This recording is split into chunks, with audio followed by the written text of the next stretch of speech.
ज्या काळात संस्कृतमध्ये संपूर्ण ग्रंथ वेद पुराण अवगत ग्रंथ हे प्रचलित होते, तेव्हा आपला साधा माणूस म्हणजे मराठी माणूस हा अशा अमृतमय ज्ञानाचा वंचित होता.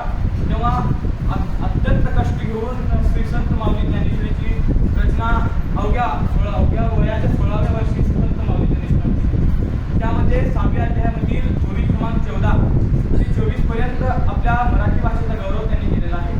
त्यामध्ये असे म्हणतात, माझ्या मराठीची बोलू कौतुके, परी अमृताचे नि पैदा जिंके, परी अमृताचे ही पैदा जिंके, ऐसे अक्षरे रसिके मिळविना. म्हणजे माझ्या मराठीची काय सांगू तुम्हाला कौतुके, जरी एकीकडे अमृत ठेवला आणि एकीकडे माझी मराठी माऊलीचं वर्णन केलं, त्या ठिकाणी माझी मराठी भाषा ही त्या अमृताची पैज जिंकेल अशी माझी मायबोली म्हणजे मराठी भाषा आहे.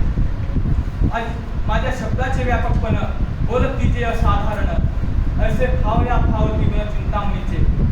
माझ्या मराठीचे बोल असे असाधारण आहेत, जे बोल जर माणसाला जर सांगत असलं तर हृदयाला स्पर्श करणारी अशी माझी मराठी भाषा आहे, असे संत श्री माऊली ज्ञानेश्वरांनी व्यक्त केले आहे.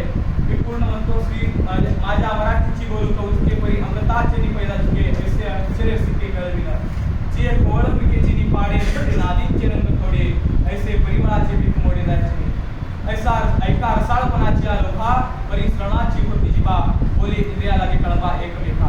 सहज शब्द विषय होतो श्रवणाचा, परी रसना म्हणे तो हा आमचा, गानासीदाय परिमळाचा हा तुमची होईल.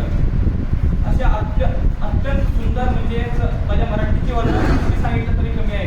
त्या ठिकाणी इंग्रजी भाषेमध्ये असं म्हणतात, इंग्रजी भाषेमध्ये 12,000 शब्दावली आहे आणि त्याच ठिकाणी हिंदी भाषेमध्ये 48 शब्दावली आहे. त्याच ठिकाणी माझ्या मराठी भाषेमध्ये 3,50,000च्या पेक्षा जास्त माझ्या मराठी भाषेमध्ये शब्दावली सामावलेली आहे. श्री संत माऊली